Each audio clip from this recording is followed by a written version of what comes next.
Let's get one thing straight. Fair use law heavily protects me using GaroShadowScale's branding in my video. I am allowed to show his fursona and clips from his videos, although Garo would like to think otherwise and attempt to strike my channel for mentioning his likeness. So from here on out I will replace any image of Garo with images of Lord Farquaad. If he attempts to claim I am attacking his likeness again, then he is admitting his likeness is comparable to Lord Farquaad. Again, I have no need to do this, but this is 100 times funnier this way. But that was a lot of information at once. Let me take you back and let's explain what's going on. In October last year, I uploaded a 20-minute video on the infamous furry YouTuber GaroShadowScale. I'll leave a link to both that video and the follow-up video I made so you can watch them in their entirety if you want. To summarize for everyone else, Garo made videos directed at a child audience that garnered a large group of child viewers. Garo vehemently denies this, citing his YouTube analytics, which is provably inaccurate.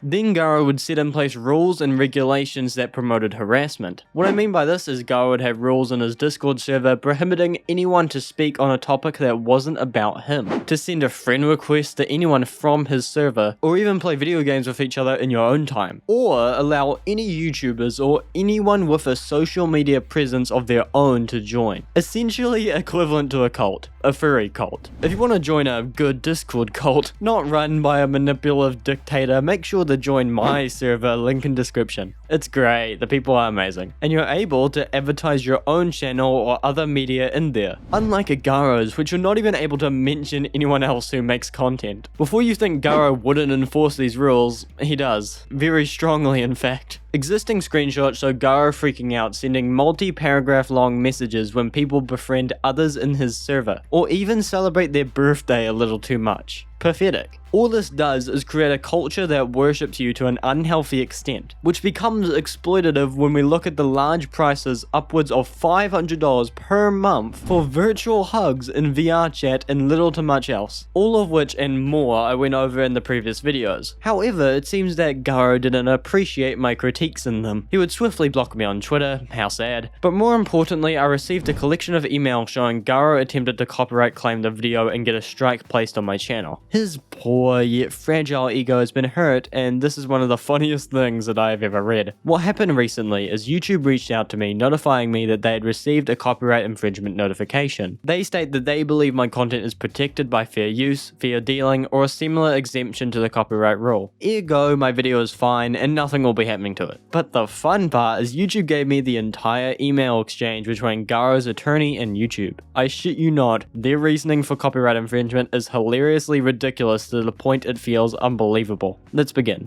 I am writing to request a review and removal of an infringing video published at the following URL. The infringing video creator, Clappedseal, has reproduced and monetized content created by my client GaroShadowScale. I'll stop here to mention that monetization of content has no impact on whether the video infringes on copyright. Whilst effect on the market is a key factor in determining whether a video is fair use, and even one they do touch on later in the email, this is not related to if the content is monetized, rather only if I am replacing the market for the original video, which I am obviously not replacing Garo's video. They are completely different genres of content to begin with. One is gaming and one is commentary. Highlighting the fact that the content is monetized doesn't determine if my video was fair use, which it is. Then Garo's attorney lists some key points on what I infringed on from Garo's copyrighted work. The copyrighted content includes original art used as a profile picture, virtual reality renderings of an original avatar, i.e. artwork of a green dragon, and extensive video footage filmed and edited by the copyright holder, the copyrighted content. The copyrighted content is reproduced without the authorization or consent of the copyright holder, and is the copyright holder's exclusive content. You didn't hear that wrong. They claimed that my video was an infringement because I used his fursona, a green dragon, which has made comments left under my videos so much more ironic, calling Garo's character basic. The top comment on my video, above all the rest, calls Garo a Unity Store generic dragon, and he tried copyright striking me for the inclusion of his green dragon. I wish I was making this up, and it just gets worse. Later in the email it reads, quote, The copyrighted content is creative in nature and therefore is worthy of copyright protection. The copyright holder's avatar, in particular, is an original artistic expression that is used as a profile picture and is well known to be associated with the copyright holder's personal content. I'm not going to comment much on how Garo referring to his persona as well known is a self-report on his ego, but to focus on the copyright situation, yes, the persona is recognized alongside the channel. Equally, so was the name GaroShadowScale. If I stole his design for the purpose of the same use he has to identify myself, that is both impersonation and not transformative, just as I could steal his name in a similar way. However, I'm able to talk about both of these things. Trying to claim copyright over your extremely basic persona that Puff the Magic Dragon did better is plain silly. Something else you may have noticed from what I've shown so far is the mention of the extensive video footage. The email provides further context on this. First, the infringing video is commercial in nature and intentionally monetized. The infringing video does not merely seek to be an opinion-based critique of the copyright holder. Rather, the actual purpose of the infringing video is to profit from the use of the copyright holder's content, both financially and by elevating their own prominence in this online community. I've already touched on how my video is conceptually, visually, and in every other way distinct from Garo's. And the most important word that is thrown around a lot is the word transformative. I've already used it a few times so far. Transformative content is the term given to the main determining factor of fair use law. To quote attorney of law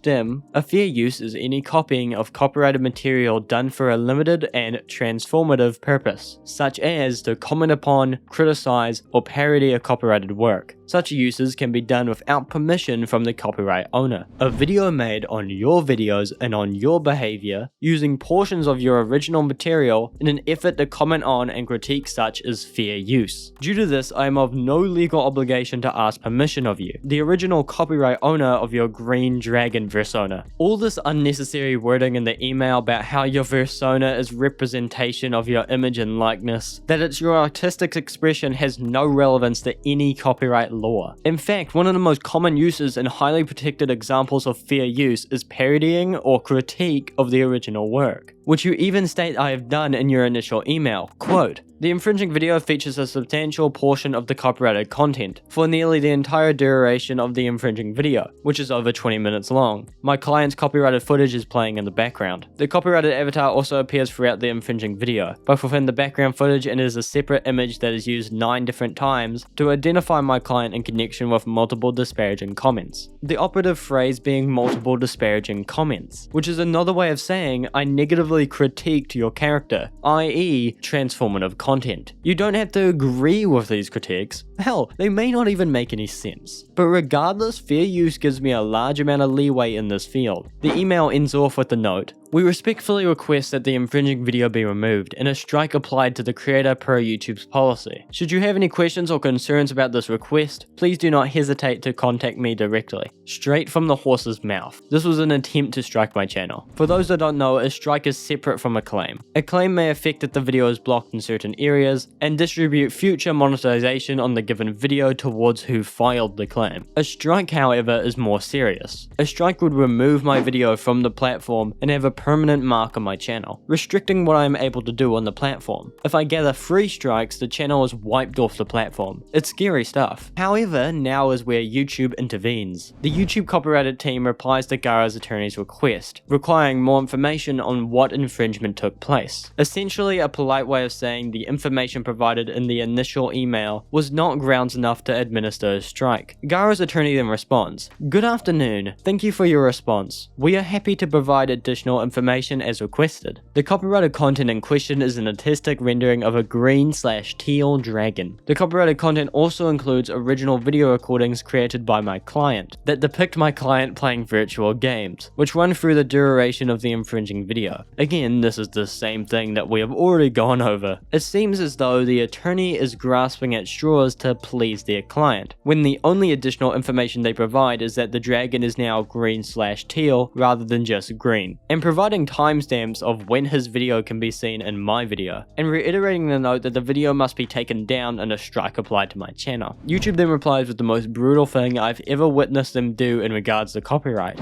Hello, we are concerned that your copyright notification may not be valid for some or all of the videos identified in your notification. Please keep in mind that in many countries, it is legal to use copyrighted works in a specific way without the owner's authorization, particularly for transformative purpose such as news reporting, parody, commentary, or review. Some countries protect such uses under doctrines of fair use or fair dealing, while others allow for specific exemptions to copyright protection. Then linking to learn more about fair use in the United States. God fucking damn. I don't know how often the poor YouTube employees deal with people like this, but it feels so passive aggressive to give an attorney a link to learn more about fair use. YouTube receives many criticisms for their handling of the platform, and I will state that a large majority of these are valid, but I must give praise to this employee who protected me and my channel from an obvious vindictive threat in the community. After a little bit more back and forth, YouTube will finalize the conversation by stating, "Thank you for your message. However, we remain concerned that your copyright notification is not valid for some or all of the reasons identified in your notification. As a result, the content will remain live on YouTube." Thank God nothing came from this, and I'm very grateful YouTube could stop me from experiencing the inevitable stress and anxiety from a copyright strike, especially a false one. YouTube only gave me these emails after the problem was resolved, with a note to me saying, "Please be advised it is possible the copyright owner will approach you directly to request removal or take other action." I was curious about this, so I decided to reach out first before that could happen. I had to send an email because Garo blocked me on Twitter. I'll read out the email I sent to Garo. I wanted to be as respectful as humanly possible, and totally didn't have an ulterior motive. "Greetings, Garo. Over a week ago, I received a notice from an attorney blank claiming to be on your behalf. Finding you received this email, I request you explain why you would like the video removed. Upon receiving your takedown request, I was shocked and surprised this would happen. Could you explain your takedown request and I'll consider taking down the video myself. Kindly requesting this doesn't have to escalate to receiving a strike smiley face. You are a highly regarded channel. I expect you will treat this with seriousness. Also, our channels have similar audiences. Bad blood could only be negative for our channels. Your audience is a well-mature and wonderful fanbase. I imagine you're very proud. Respectfully, however, I don't think a takedown will reflect well on this audience. Sorry if I'm rambling a bit much, lol. Even after all this, I hope that you will understand my concerns and discuss this strike. Love it if you could respond, and I can hear your points on my video and why it should be removed. Finally, have a great day." After about 5.5 days of waiting and expecting no response, I received an email straight from Garo's attorney. Not only does this prove that this attorney is 100% real and speaking on Garo's behalf, but they didn't pick up on anything in my email. "Good morning, I hope that this email finds you well. I am reaching out on behalf of my client GaroShadowScale in response to your email to him last week. My client thanks you for reaching out. I am happy to discuss the basis for the takedown request with you to see if we can come to an amicable resolution. Please let me know when you would be able to schedule a phone call and we can set up a time to speak this week at your convenience. Thank you." Now, whilst I had a lot of fun with this, getting in a phone call with this person wasn't on my to-do list. Therefore, I sent them a prayer, a poetry recommendation, and I was on my way. It was fun for a bit, but I'll let bygones be bygones and I won't respond anymore. But before I move on, what has this situation shown me? What this has shown has been more proof of concept on Garo's fragile ego, which is a large component I talked about in the previous videos. However, this exposes a larger issue with the internet and copyright as a whole. Misinformation is widespread on the issue. Misconceptions on what justify fair use are prevalent and cause problems for people like me trying to exist on the site. I understand I am lucky here. Someone else may not have been as protected the same way I was, and a false strike may have slipped through for them. This also shows the dangerous lack of preventing people like Garo, who will readily abuse their platform and attempt to silence me from discussing his character. I'm not sure if you're watching this, Garo, but two things. If you have a problem, you can message me. You don't have to take the cowardly way out. And second, this video is merely my opinion. I am here to state my beliefs on your actions and character, and how this character is being shown via this attempted strike. The videos I made weren't derogatory or defamation in any sense. They were and still are informed critiques made with backing scientific evidence. I do not wish to partake in a slap fight. Equally, I do not want bad blood between us. Although it is in my personal belief that hiring an attorney you found on a law firm dedicated to taking down content that has a counter on their front page numbering how many videos they have removed to file a false copyright claim in what I presume is an attempt to silence a 16-year-old who repeatedly received emails to have phone calls from said attorney, and even to get my parents involved with me in the phone call so I can feel comfortable, I view as a little unethical and an abuse of power. But that is merely my opinion and belief. I don't actively encourage anyone watching this video to view you negatively. Preferably they leave educated on correct copyright law and fair dealing, which should make it blatantly obvious I do not agree in any harassment being sent your way, nor have I ever condoned such behavior happening, nor do you have any evidence my videos have any responsibility in that. So with that, I have left a small amount of links in the description for you to learn about fair use in the United States. Thank you all for watching, good night everybody, and peace.